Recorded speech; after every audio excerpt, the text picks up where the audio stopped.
Assalamualaikum warahmatullahi wabarakatuh.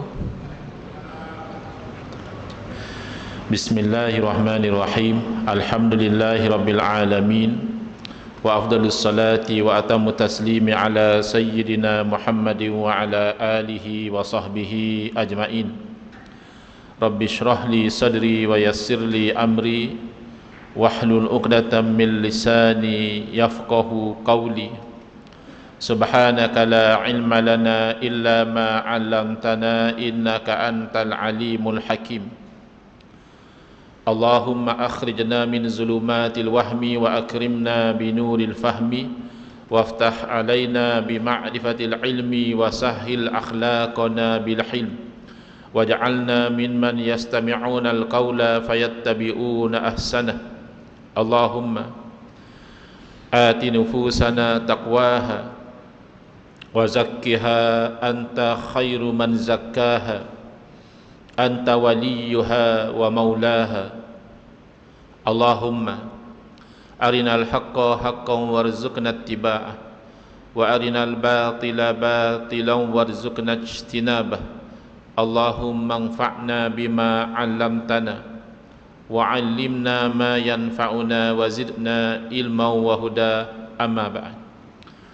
Alhamdulillah, muslimin, muslimat, hadirin hadirat yang saya hormati, moga-moga kita semua dirahmati dan diberkati oleh Allah Subhanahu wa taala, dan moga-moga kita semua dikurniakan oleh Allah Subhanahu wa taala kefahaman yang baik di dalam urusan agama sesuai dengan sabda junjungan Nabi kita Nabi Muhammad sallallahu alaihi wasallam, man yuridillahu bihi khairan yufaqihu fid din. Barang siapa yang Allah nakkan dengan dia kebaikan, nescaya Allah berikan kepada dia kefahaman di dalam urusan agama. Dan moga-moga kita juga dikurniakan akhlak yang mulia sesuai dengan sabda Nabi sallallahu alaihi wasallam, innama bu'istu liutammima makarimal akhlak. Hanya saja aku dibangkitkan demi untuk menyempurnakan kemuliaan akhlak. Alhamdulillah, malam ni insya-Allah kita akan menyambung pengajian kuliah maghrib bulanan hari Ahad yang keempat anjuran Masjid Al-Akram Datuk Keramat menggunakan kitab Nurul Huda, Cahaya Hidayah, yang disusun oleh guru saya Al-Fadil Ustaz Haji Adnan bin Haji Muhammad Samman hafizahullah taala wa nafa'na bihi wa bi'ulumihi fid dharaini amin, mensyarahkan kitab Masailut Tauhid, masalah-masalah, persoalan-persoalan yang berkaitan tentang ilmu tauhid, yang disusun oleh ayahanda beliau dan juga guru saya almarhum Tuan Guru Haji Muhammad Saman Kati rahimahullah taala wa nafa'na bihi wa bi'ulumihi fid dharaini amin. Kalau tidak silap catatan saya, kita sampai ke muka surat 35, betul ya, iaitu nuskah terbitan Akademi Jawi Malaysia. Soalan: berapa sifat yang wajib pada hak Tuhan kita Azza wa Jalla dengan tafsil? Tafsil artinya secara satu persatu, secara huraian, ataupun kita kata secara terperinci. Lawan kepada ijmal. Tafsil lawan kepada ijmal ya. Kalau tafsil itu secara terperinci, maka ijmal adalah secara menyeluruh, secara umum begitu sahaja. Kita telah sebut ya dalam kuliah yang lalu bahawa secara ijmal, secara keseluruhan, wajib kita itu beriman bahawa Allah Ta'ala mestilah bersifat dengan segala sifat kesempurnaan. Disebut dalam bahasa Arab kamalat. Kamal itu berarti kesempurnaan. Bila tambah alif ta, kamalat berarti banyak. Segala sifat kesempurnaan mesti ada pada Allah. Dan Maha suci Allah daripada sebarang kekurangan. Itu di opposite lah. Kalau Allah mesti bersifat dengan segala sifat kesempurnaan, berarti mustahil Allah bersifat dengan kekurangan. Dan antara kekurangan adalah Allah itu sama seperti makhluk. Itu mustahil. Ya, hati-hati ya. Kerana di zaman kita ni bab akidah dah jadi celaru dah. Ya. Antara lain, minta maaf sebut ya, disebabkan oleh fikrah golongan Wahabi. Yang mana kalau dahulu golongan Wahabi ni sering mengganggu umat Islam yang lain dengan isu-isu amalan. Dia kata amalan ni bid'ah, tak boleh buat ya. Talqin ni bid'ah, sapu muka lepas salam bid'ah, bahkan ada yang sampai mengatakan baca doa kunut juga bid'ah ya. Itu satu masa dahulu. Sekarang mereka sudah mengganggu umat Islam sampai kepada perkara-perkara akidah. Dia kata kita mesti percaya bahawa Allah Ta'ala tu bertempat, dan tempat Allah tu adalah di atas arash. Kalau kita tak percaya demikian, kata dia, kita telah kufur dengan Quran dan Sunnah. Kita juga mesti percaya bahawa Allah Ta'ala itu pada 1/3 malam Allah turun ke langit dunia. Jadi kalau kita tidak percaya demikian, berarti kita telah menolak hadis Nabi sallallahu alaihi wasallam dan seumpama dengannya, sehinggalah masyarakat jadi confused. Ni mana satu yang betul? Maka itulah penting untuk kita memahami isi pengajian sifat 20, yang mana isi pengajian sifat 20 ini insya-Allah menjadi antivirus, menjadi benteng untuk membenteng keimanan kita dari syubhat keraguan, sama ada dalam bentuk akidah yang kufur, yang keluar dari Islam, ataupun dalam bentuk akidah yang bid'ah ya, orang itu masih orang Islam tapi dia berdosa kerana melakukan rekaan-rekaan dalam perkara akidah, menjadikan akidah itu tidak lagi sama sebagaimana akidah yang dipegang dan disampaikan oleh Rasulullah sallallahu alaihi wasallam dan oleh para rasul yang lain alaihi wassalatu wassalam, kerana bab akidah tidak berbeza. Akidah yang dipegang oleh orang Islam di zaman Nabi Adam alaihi salam, itulah akidah yang dipegang oleh orang Islam di zaman Nabi sallallahu alaihi wasallam, dan oleh itu itulah akidah yang mesti dipegang oleh orang Islam di zaman kita sehinggalah hari kiamat, tidak ada beza.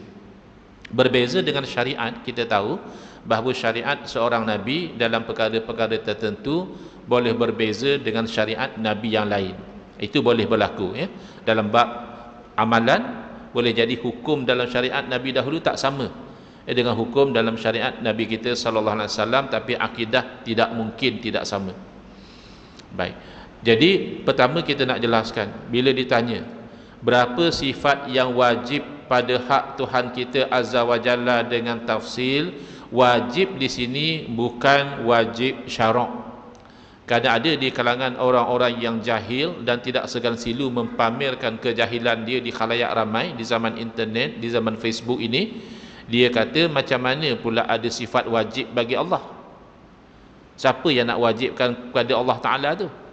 Jadi bila dia bertanya demikian, berarti dia gagal faham wajib yang dimaksudkan di situ bukan wajib syarak. Wajib syarak tu adalah dituntut kita melakukan sesuatu perbuatan dengan tuntutan yang putus, tidak ada pilihan. Sekira-kira kalau dilakukan mendapat pahala, dan kalau ditinggalkan berdosa. Kalau macam tu memang timbullah persoalan. Siapa yang nak wajibkan atas Allah? Kiranya kalau Allah tak buat, Allah berdosa kah? Tapi wajib yang disebut dalam kitab tauhid bukan wajib syarak, tetapi wajib akli. Wajib dari segi akal, sesuatu yang akal tidak boleh terima tiada. Itu wajib. Bukan buat dapat pahala, tak buat berdosa. Itu wajib syarak lain. Ini wajib akal. Akal tidak akan boleh terima nafi. Sampai bila-bila pun tak mungkin dikatakan tiada, akal tidak boleh terima. Akal kata mesti ada. Itu wajib akli. Lawannya mustahil, iaitu sesuatu yang akal tidak boleh terima ada. Kalau dikatakan ada anak bagi Allah, mustahil. Ada Tuhan selain daripada Allah, ada Tuhan lain, mustahil, tak akan ada. Ataupun Allah itu sama seperti makhluk, mustahil.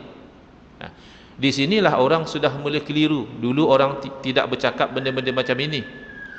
Jadi kita perhatikan misalnya dalam dialog-dialog mereka, mereka mengatakan bahawa Allah tu memang turun ke langit dunia, sedangkan kita tahu langit ini adalah makhluk. Tidak mungkinlah Allah itu di dalam makhluk dia atau berada pada makhluk dia. Lalu orang ini membantah, kata dia, takkanlah Allah tidak boleh turun ke langit dunia, sedangkan malaikat pun boleh turun naik. Malaikat ada kalanya turun ke langit dunia, naik lagi. Ya, Allah yang cipta malaikat, malaikat tu boleh turun, takkan Allah yang cipta malaikat tak boleh turun?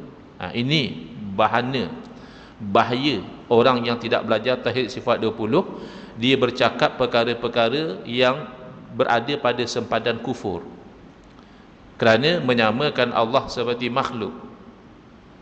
Dia cuba nak kias, dipanggil ni kias aula, kias yang lebih layak lagi. Ya. Bahkan sebahagian mengatakan kalau kias aula sebenarnya bukan kias, sebab dah memang faham daripada percakapan, wala taqul lahuma uffin wala tanharhuma, janganlah kata kepada dua ibu bapa yang telah berusia itu dan janganlah bercakap kasar dengan mereka. Maka automatik kita faham kalau pukul ibu bapa haram. Dalam Quran tak sebut jangan pukul ibu bapa. Dalam Quran hanya sebut jangan berkata itu macam satu benda yang tak suka lah. Abang nanti boleh tak tolong mak macam ni tu Allah tak bagi kata, kerana dengan ibu bapa yang berusia itu akan melukakan hati dia. Wala tanharhuma, dan jangan menyergah mereka, jangan bercakap kasar dengan mereka. Walaupun Allah tidak sebut jangan pukul mereka, jangan tendang mereka, kias aulanya kalau berkata sahaja pun sudah haram, bercakap kasar saja sudah haram, mimbab aula, lebih-lebih lagi lah kalau sampai tendang, kalau sampai pukul, tentulah haram. Itu namanya kias aula. Boleh ke kias Allah dengan makhluk? Asas kias ni adalah persamaan. Oleh kerana ada persamaan antara dua perkara, maka hukumnya sama. Ya, misalnya antara minum nabis, minuman yang dibuat daripada tamar, daripada kurma, dan hasilnya itu akan memabukkan, dan minum arak, khamar, iaitu minuman yang dibuat daripada anggur, juga memabukkan. Oleh kerana sama-sama memabukkan, maka hukumnya sama, iaitu haram. Walaupun Quran hanya sebut khamar, Quran tidak cerita tentang nabis, tetapi oleh kerana sama saja nabis dan khamar, iaitu sama-sama minuman yang memabukkan, yang menghilangkan akal, maka natijahnya sama-sama hukum, iaitu sama-sama haram. Boleh tak kita kias, misalnya ini red wine, haram minum dia, ini air sirap warna merah juga. Oleh kerana sama-sama merah, maka sebagaimana haram minum wine, maka haram minum sirap. Bolehkah? Bolehkah kita haramkan minum air sirap kerana warnanya sama macam wine? Tak boleh. Kenapa? Kerana persamaan itu tidak relevan. Minum air sirap tidak mabuk. Yang menjadikan arak itu diharamkan kerana kesan memabukkan tadi, menjejaskan akal. Bila akal sudah terjejas, macam-macam perkara yang tidak baik akan dilakukan, maka diharamkan. Sirap walaupun warnanya merah, merahnya sirap itu tidak menjadi asas yang sama pada hukum. Bayangkan, maka kalau ada orang kias, dia kata sirap haram kerana warna sama macam warna red wine, maka red wine haram, sirap haram. Itu kias yang fasid, kias yang rosak. Tak terpakai kias macam itu, kerana dia cuba menyamakan dua perkara yang tak sama, padahal sama-sama makhluk. Air sirap tu makhluk, wine juga makhluk, pun dilarang kias bila tidak ada persamaan. Bayangkan orang yang nak kias Allah Ta'ala dengan makhluk. Malaikat tu makhluk, oleh kerana malaikat turun naik, maka Allah pun kena turun naik. Ini kias yang batil, bahkan boleh membawa kepada kufur. Kalau guna logik yang sama, boleh tak orang tu berkata Allah Ta'ala yang cipta wanita, wanita tu makhluk Allah, Allah cipta, dan wanita boleh beranak? Takkanlah Allah yang cipta wanita tak boleh beranak? Boleh ke pakai logik macam tu? Samalah tadi. Allah ciptakan malaikat Jibril. Malaikat Jibril boleh turun naik, langit dunia naik lagi ke naik yang atas. Takkan Allah mencipta malaikat Jibril tak boleh turun naik? Habis apa beza dengan yang cakap tadi? Allah ciptakan wanita boleh beranak. Takkanlah Allah yang ciptakan wanita tak boleh beranak? Ini gagal faham. Ada perkara yang wajib mesti ada pada Allah, ada perkara yang mustahil, tak mungkin ada pada Allah Ta'ala. Jadi antara perkara yang mustahil ada pada Allah Ta'ala sama seperti makhluk. Beranak sama seperti makhluk, bahkan akan jadi syirik. Akan ada Tuhan selain daripada Allah, iaitu anak Tuhan. Anak Tuhan, ia Tuhan. Berarti Tuhan bukan Esa. Kalau sudah ada anak Tuhan, kenapa tidak ada cucu Tuhan? Kalau memang Tuhan sifatnya beranak, berarti sebagaimana Tuhan beranak, anak Tuhan juga beranak. Jadi tidak adalah yang namanya tauhid. Yang ada adalah Tuhan yang banyak. Itu mustahil. Bila mustahil, tak boleh kita kiaskan dengan makhluk. Oleh kerana makhluk beranak, maka Allah cipta makhluk juga mesti boleh beranak. Itu otak sudah tak berfungsi dengan baik. Itu antara side effect memandang rendah, memandang lekeh kepada pengajian sifat 20 yang dipegang oleh umat Islam ahli sunnati wal jamaah sejak zaman berzaman. Tapi tak ada pada zaman Nabi, Ustaz. Tak ada zaman Nabi, itu penyusunannya bang. Penyusunan wujud, kidam, bakok tu yang tak ada zaman Nabi. Tapi keimanan bahawa Allah tu wujud ada tak zaman Nabi? Tak mungkin tak ada zaman Nabi. Itu namanya etis kalau sampai mengatakan Allah tak wujud. Bahkan sebelum zaman Nabi, yang namanya orang beriman pasti yakin Allah itu wujud. Adakah umat Nabi Musa tidak yakin Allah wujud? Adakah umat Nabi Ibrahim tidak yakin Allah wujud? Adakah umat Nabi Nuh AS yang beriman tidak yakin bahawa Allah itu wujud? Semenjak zaman Nabi Adam AS sampai kiamat, yang namanya mukmin Muslim pasti yakin Allah wujud, dan pasti yakin bahawa Allah wujud tanpa ada permulaan. Itu namanya kidam. Maka disebut di sini. Ini antivirus kepada akidah yang kufur dan antivirus kepada akidah yang bid'ah. 20 antivirus ni. Yang wajib bagi Allah Azza wa Jalla dengan jalan tafsil, iaitu secara terperinci 20 sifat. Iaitu pertama, wujud. Tak mungkin orang beriman kata Allah tak wujud. Yang kedua, kidam, bererti Allah wujud tidak ada permulaan. Tak mungkin orang tu beriman dia akan kata Allah dulu tak wujud, selepas tak wujud baru Allah wujud. Tak mungkin. Kerana setiap yang wujud selepas tak wujud pasti diwujudkan. Pasti. Yang tidak diwujudkan hanya yang wujud tanpa ada permulaan, iaitu Allah Ta'ala. Yang dahulu tidak wujud, kemudian baru wujud, maka tidak mungkin mewujudkan diri sendiri. Oleh itu pasti diwujudkan oleh yang lain. Kalau sudah diwujudkan oleh yang lain, maka itu bukan Tuhan. Yang diwujudkan oleh yang lain itu namanya makhluk. Maka pasti berakidah dengan sifat kidam. Allah wujud tanpa ada permulaan. Tidak mungkin orang beriman mengatakan Allah sekarang wujud, satu masa Allah akan binasa. Pasti mereka akan berkeyakinan Allah wujud selama-lamanya. Itulah namanya baqaq. Siapa kata tidak ada zaman Nabi? Ya. Kemudian mukhalafatuhu ta'ala lil hawadis, bersalah-salahan Allah Ta'ala dengan segala yang baru. Ini terjemahan bahasa lama. Bahasa mudahnya, Allah tak sama seperti makhluk, makhluk tak sama seperti Allah. Ya. Ada pula ajaran sihak kata Nabi itu Allah. Ya, Nabi mulia memang, tapi semulia Nabi masih makhluk. Allah Khaliq yang maha pencipta, tak mungkin dah Nabi itu Allah. Di Perak baru keluar fatwa ajaran apa nama dia, Ma'am Muhammad Allah, Allah Muhammad. Ini semua ajaran yang tidak faham sifat 20. Ya. Allah tidak akan sama seperti makhluk, apalagi nak mengatakan Allah tu makhluk. Sehari dua ni ada pula kecoh Allah tu alam ghaib, kata dia. Loh, alam tu kan makhluk, alam tu ma siwa Allah. Apa yang lain daripada Allah, apa yang lain daripada Allah, ya makhluk. Tak kisahlah ghaib tak ghaib, kalau kamu katakan Allah tu alam, batil. Kok dia tersalah sebut, tersalah sebut, cakaplah tersalah sebut, minta maaf.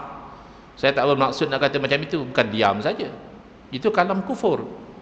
Kalau tersalah sebut, kena terangkan. Oh, saya tak bermaksud, tapi tersalah sebut. Moga-moga tidak berdosa. Rufi'a ummati al-khata'u wa nisyan. Diangkat daripada umat aku ni dosa apa yang dilakukan kerana silap dan kerana lupa. Tapi jangan diam saja. Kerana kalimah tu serius. Kamu kata Allah itu alam ghaib, berarti Allah itu adalah makhluk yang ghaib.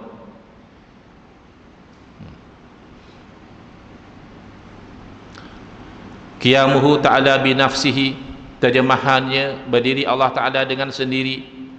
Bukan maksud berdiri macam kita kata orang yang tak sakit, orang sihat dia boleh berdiri sendiri. Tapi kalau orang sakit, dia kena stroke dan sebagainya, tu kena orang bantu. Bukan maksud qiyamuhu itu berdiri macam itu. Maksud qiyamuhu ta'ala binafsihi menafikan bahawa Allah Ta'ala berhajat kepada yang lain. Kalaupun Allah ceritakan malaikat, malaikat ini tugas ini, bukan kerana Allah berhajat pada malaikat. Oh, malaikat ini tugasnya jaga rezeki. Oh, tanpa malaikat juga Allah boleh bagi rezeki, apa masalah? Rezeki milik Allah. Jadi jangan ingat apabila malaikat ini tugas cabut nyawa, maka Allah tak mampu nak cabut nyawa kalau tidak ada malaikat. Tidak. Menafikan Allah berhajat kepada yang lain termasuklah menafikan Allah Ta'ala berhajat kepada tempat. Habis kalau kita kata Allah Ta'ala tidak bertempat, kita kufur dengan Quran. Quran kata Ar-Rahman 'ala al-'arsy istawa. Ya memang Quran kata Ar-Rahman 'ala al-'arsy istawa. Maka sebagai orang Islam wajib kita itu menetapkan istiwa bagi Allah. Tak boleh kita kata tak ada istiwa. Wajib kita kata ada istiwa bagi Allah. Tapi isunya apa makna istiwa? Kamu yang mengatakan istiwa itu bermakna Allah bertempat atas arasy. Salafus soleh yang mana yang berakidah macam itu? Sahabat Nabi yang mana yang berakidah Allah bertempat di atas arasy? Kalau kamu betul-betul akidah salaf sebagaimana yang kamu dakwa, maka ambillah jalan salaf, iaitu sebagaimana Al-Quran sebut, wa ma ya'lamu ta'wilahu illallah. Tidak ada yang tahu makna daripada ayat-ayat yang mutasyabihat kecuali Allah. Maka serahlah makna istiwa itu kepada Allah. Apa makna istiwa? Wallahu a'lam. Allah yang mengetahui. Yang pasti tentulah makna yang layak dengan Allah. Itu cara kebanyakan salaf. Serah kepada Allah. Sebahagian daripada salaf dan kebanyakan khalaf ni makna generasi yang kemudian, mereka mengambil makna daripada qiraat yang kedua. Qiraat yang pertama, wa ma ya'lamu ta'wilahu illallah, berhenti situ. Bacaan yang kedua, dia tidak berhenti di situ. Dia tidak wakaf pada kalimah Allah, tapi dia sambung, wa ma ya'lamu ta'wilahu illallahu warrasikhuna fil ilm. Tidak ada yang tahu makna ayat mutasyabihat kecuali Allah dan juga para alim ulama yang mendalam ilmu mereka. Kalau ikut qiraat yang kedua, Allah tahu makna ayat mutasyabihat, alim ulama yang mendalam ilmu mereka juga tahu makna ayat mutasyabihat. Makanya kebanyakan khalaf mereka melihat pada makna-makna sesuatu perkataan itu, manakah yang layak dengan Allah, maka itulah yang dimaknakan. Ya, istawa kata Al-Imam Fakhruddin Ar-Razi, itu maknanya al-qahru, menggagahi. Makna arasy itu terpaksa patuh tunduk kepada Allah. Maka ini layak dengan Allah. Kerana memang qahara ini sifat kesempurnaan. Bahkan salah satu nama Allah Al-Qahhar, yang maha menggagahi. Dalam Quran sebut Allahu qahirun fauqa ibadi. Allah yang menggagahi hamba-hamba dia. Kita ni hamba Allah, banyak benda kita nak lain jadi lain sebab kita terpaksa patuh kepada kehendak Allah. Ya. Jadi jangan kita keliru dengan golongan yang diambil makna yang tidak layak dengan Allah, lalu dia memahami dengan makna tersebut, lalu membatalkan ayat yang muhkamat, laisa kamislihi syai'un. Tidak ada satu apa pun yang seumpama Allah. Ayat yang muhkamat seperti walam yakul lahu kufuwan ahad, dan tidak ada yang sekufu yang sama seperti Allah satu orang pun. Tak ada. Kalau kamu memahami dengan makna yang zahir seperti Allah duduk, Allah bertempat di atas arasy, maka itu kamu termasuk golongan yang cenderung kepada sesat. Quran dah sebut, wa ammal ladzina fi qulubihim zaygun, adapun orang-orang yang dalam hati mereka ada bengkok, cenderung pada sesat, apa yang mereka buat? Fayattabi'una ma tashabaha minhu, maka mereka akan ikut yang sama-sama daripada ayat mutasyabihat, yang menyebabkan akhirnya Allah Ta'ala seperti makhluk juga ya, sekejap ada di atas, sekejap turun ke bawah, arasy kosong sekejap. Tidakkah arasy itu makhluk Allah? Apa makna arasy makhluk Allah? Berarti Allah yang ciptakan. Berarti sebelum Allah ciptakan, arasy tidak wujud. Adakah Allah seperti arasy? Sebelum arasy tercipta Allah juga tidak wujud? Mustahil.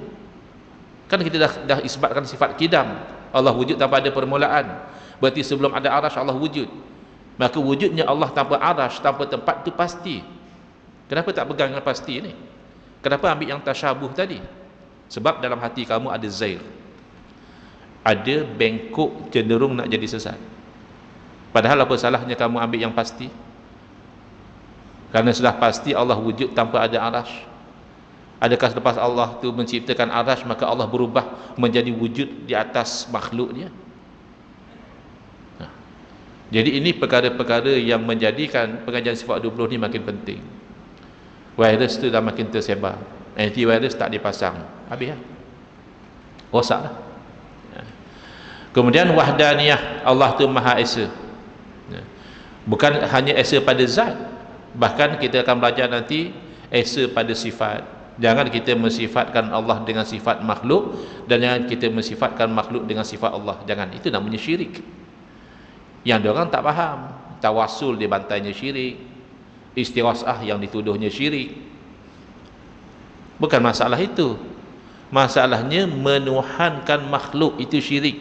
Maknanya kamu mensifatkan makhluk dengan sifat Tuhan, ataupun kamu menyifatkan Tuhan dengan sifat makhluk, itu syirik. Adapun tawassul itu Nabi SAW yang anjurkan. Kamu yang taksub, taklid buta kepada Imam Ibn Taymiyah dalam masalah tawassul, sehingga kamu membeza-bezakan tawassul orang hidup boleh, tawassul orang mati haram. Ini bid'ah. Ini pembahagian yang bid'ah sayyi'ah dalalah, bercanggah dengan hadis Nabi SAW, bercanggah dengan kefahaman salafus soleh. Sahabat Nabi mengajar dengan tawassul kepada orang untuk diamalkan selepas kewafatan Nabi SAW.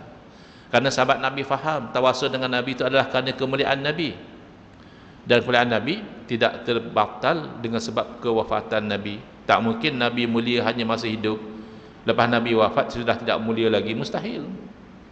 Tapi ini golongan gagal faham, dan golongan ini semakin menyebarluaskan kegagalan faham mereka kepada masyarakat, menjadikan masyarakat juga gagal faham. Dan ini bab akidah.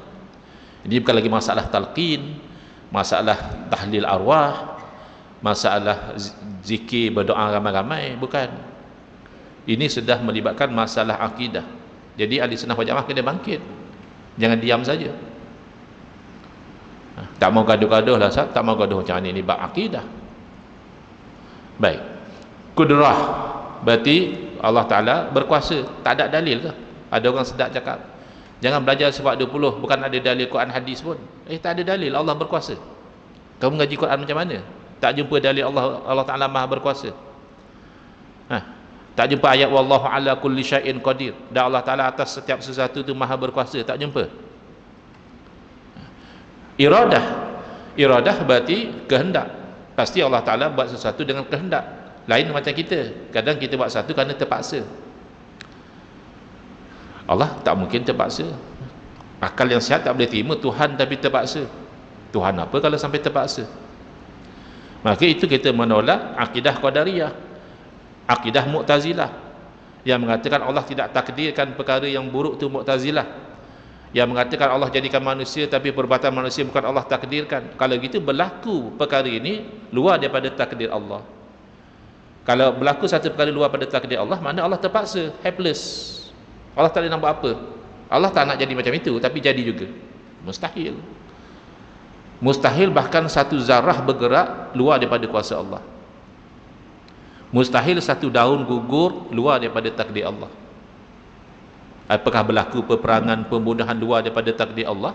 Maka kita ahli sunnah wal jamaah beriman buruk dan baik hakikatnya itu adalah ketentuan Allah. Mu'tazilah tak faham tu. Jadi antivirus kepada akidah yang bid'ah. Akidah Mu'tazilah ni tidaklah sampai kufur, tapi bid'ah, berdosa berakidah macam itu. Kemudian ilmu pasti takkanlah Allah yang menciptakan jahil. Makanya ulama tidak khilaf bab qadariyah. Bab Mu'tazilah adakah jadi kafir, bab akidah Mu'tazilah khilaf di kalangan ulama, sebahagian mengatakan jadi kafir, sebahagian mengatakan masih Islam tapi berdosa. Tapi kalau qadariyah yang awal dahulu, dia kata Allah tidak takdirkan perbuatan manusia. Allah cuma cipta saja manusia. Lepas tu manusia tu sudah automated, bukan lagi takdir Allah. Apa baik buruk manusia buat tu dia sendiri. Makanya Allah pun tak tahu, kata dia. Sebelum manusia buat satu perkara, Allah pun tak tahu manusia tu nak buat apa, sebab bukan Allah yang takdirkan. Maka tidak ada khilaf di kalangan ulama, akidah seperti ini menjadi kafir orang yang sebegitu, sebab dia menafikan kudrah Allah, dia menafikan ilmu Allah. Jadi Allah belum tahulah, manusia itu buat baru Allah tahu. Maka akidah ini ditolak. Sebab kita belajar sifat 20. Antivirus kepada akidah yang kufur, akidah yang bid'ah. Hayah, Allah hidup tidak mati. Apa tidak ada dalil? Tidak kata salah satu nama Allah itu Al-Hayy, yang hidup, bukan Al-Muhyi saja. Bukan Allah yang menghidupkan sahaja, bahkan Allah sendiri Al-Hayy yang maha hidup. Jadi malanglah. Zaman sekarang ni ramai kita jumpa penyakit macam ni. Confident dia cakap dalam Facebook, sifat 20 tak ada dalil, kata dia. Bahkan kata dia kalau belajar sifat 20 tu jadi kafir. Ada yang sampai macam itu. Jadi kafir macam mana? Ini semua sabit dalam Quran hadis. Ya. Pasti Allah bersifat hayah, hidup. Sama, pasti Allah bersifat dengan ada pendengaran, Allah mendengar. Basar, ada penglihatan, Allah melihat. Kalam, ada percakapan, Allah itu berkata-kata. Maka oleh kerana Allah itu bersifat kudrah, iradah dan seterusnya, maka sebahagian ulama meletakkan pastilah kita bilang juga hal keadaan Allah itu berkuasa. Yang jadi 20, asal bilang 13 saja. Kok orang katalah Asy'ariyah Maturidiyah khilaf juga. Asy'ariyah kata sifat wajib 13, Maturidiyah kata sifat wajib 20. Khilaf pada membilang. Kedua-dua Asy'ariyah dan Maturidiyah menerima kaunuhu qadiran, hal keadaan Allah tu berkuasa. Bahkan kalau menafikan hal keadaan Allah berkuasa tu boleh jadi kufur lah. Maknanya Allah tu lemah. Orang tu kata Allah lemah, apa jadi iman dia? Rosak. Kaunuhu muridan, hal keadaan Allah tu berkehendak. Kaunuhu aliman, hal keadaan Allah tu mengetahui. Kaunuhu hayyan, hal keadaan Allah maha hidup. Kaunuhu sami'an, hal keadaan Allah Ta'ala tu maha mendengar. Kaunuhu basiran, hal keadaan Allah Ta'ala tu maha melihat. Dan yang ke-20, kaunuhu mutakalliman, hal keadaan Allah Ta'ala tu maha berkata-kata. Ya, ini ada orang komplain lagi. Nah, tadi dia komplain kata tak ada zaman Nabi. Lepas tu dia komplain pula, takkan 20 je Ustaz, nama Allah pun 99. Ya, siapa kata sifat Allah hanya 20 ni? Kan dah sebutkan ijmal tadi, beriman bahawa Allah Ta'ala bersifat dengan segala sifat kesempurnaan yang tiada terhingga, hanya Allah yang tahu. Yang 20 ni yang wajib hang tahu. Yang inilah sekadar manusia faham. Kalau tak ada salah satu daripada sifat 20, tak mungkinlah Tuhan. Manusia boleh faham dah takat tu. Kalau tak wujud, boleh kata Tuhan ke? Benda yang tak wujud, benda yang baru wujud, Tuhan ke? Dulu tak wujud, sekarang baru wujud, Tuhan ke? Tak mungkin. Benda yang wujud tapi akan binasa, Tuhan ke? Tak mungkin. Benda yang wujud sama seperti makhluk, Tuhan ke? Tak mungkin. Benda yang wujud berhajat kepada makhluk, tu Tuhan ke? Tak mungkin. Jadi sebenarnya 20 sifat ni bukan membataskan sifat Allah hanya pada 20, tapi menerangkan ummahatus sifat, sifat-sifat yang paling utama yang orang boleh faham. Tak ada sifat tu, tak mungkin Tuhan. Tak adalah kata ayah pin Tuhan. Ayah pin kan lemah, makan nasi lah, pergi tandas lah. Ya, Tuhan Harun kena stroke lagi, kena bicara kat mahkamah. Tuhan apa macam tu kan? Tuhan pula didapati bersalah oleh mahkamah, tu resign je lah jadi Tuhan. Bukan Tuhan, mengaku saja. Kalau pun boleh buat benda pelik, bukan Tuhan. Manusia boleh terbang di udara bukan Tuhan, burung pun boleh terbang. Apa burung Tuhan? Boleh berjalan atas air bukan Tuhan. Tu serangga apa nama tu? Boleh jalan atas air, apa masalah? Bukan Tuhan. Kapal boleh belayar di atas air bukan Tuhan. Ya, kalau serangga tak heranlah ringan. Kapal tu kan berat. Pun boleh timbul atas air. Bukan Tuhan. Jadi apa sahaja yang tidak ada salah satu daripada sifat 20 ni bukan Tuhan. Yang ada ke-20 sifat ini hanya Allah Subhanahu wa taala. Ini secara ringkas. Secara terperinci nanti insya-Allah akan diterangkan satu persatu. Baik. Soalan. Kepada berapa bahagiankah terbahagi sifat yang wajib bagi Allah taala ini dan apakah erti sifat? Yang ini bukan fardu ain. Maknanya kalau kita tak tahu tidak berdosa. Ataupun kita tahu tapi tak apa nak faham pun tak berdosa. Atau kita tahu dan faham tapi dah lupa dah. Mana satulah. Dah lupa dah. Tak ada masalah. Ini hanya pendetailan ilmu saja. Ya. Jadi sifat wajib ni sifat wajib juga. Tapi kalau nak didetailkan lagi, terbahagi sifat ini melihat pada sudut maknanya kepada 4 bahagi. Ya, kalau tahu bagus, tak tahu pun tak masalah. Pertama, nafsiyah, sifat diri, sifat zat. Yang kedua, salbiyah, sifat yang berfungsi menafikan yang tidak layak dengan Allah Ta'ala. Yang ketiga, sifat ma'ani, sifat yang qadim yang berdiri pada zat Allah Ta'ala selagi mana ada zat. Dan sifat ma'nawiyah yang ditetapkan kerana adanya ma'ani. Kalau adanya kudrah adalah kaunuhu qadiran. Adanya iradah adalah kaunuhu muridan. Ada sifat kuasa, maka adalah sifat hal keadaan Allah tu berkuasa. Itu namanya maknawiyah. Jadi ma'ani dan maknawiyah ni dia berkaitan. Sifat kudrah kaitannya dengan kaunuhu qadiran. Sifat iradah kaitannya dengan kaunuhu muridan, dan seterusnya sampai sifat kalam kaitannya dengan kaunuhu mutakalliman. Jadi pembahagian sifat kepada nafsiyah, salbiyah, ma'ani dan ma'nawiyah ni tahu bagus, tak tahu pun tidak menjejaskan. Baik, apa erti sifat? Sifat itu ialah barang, yakni sesuatu yang tetap bagi yang disifat, ya. Dalam bahasa Arab disebut mausuf, ya. Ini nak bagi faham istilah je, ya. Jangan kata Allah Ta'ala macam tu. Tak boleh nak banding-bandingkan Allah macam ini, Allah macam itu, tak boleh. Tapi nak faham istilah sifat dan yang disifatkan. Okay? Jadi saya kata sifat adalah hijau. Hijau itu sifat. Yang disifatkan adalah tudung botol. Mausuf dalam bahasa Arab. Ya? Jadi dalam istilah tauhid, perkataan sifat ini khusus untuk Allah saja. Dalam bahasa tak ada masalah. Kita boleh guna sifat untuk makhluk. Ya, apa sifat botol ni? Dia lutsina, dia apa ni? Keras, ya.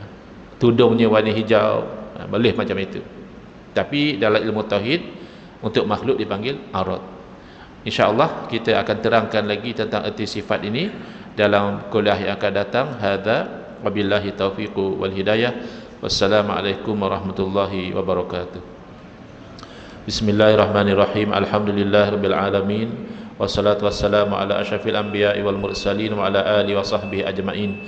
Allahumma syrah sudurana wa ahsin akhlaqana wa azim ujurana wa nawwir qulubana bi nuri hidayatika kama natarada bi nuri syamsika abadan abada bi rahmatika ya arhamar rahimin. Walhamdulillahirabbil alamin. Amin ya rabbal alamin wal afu minkum.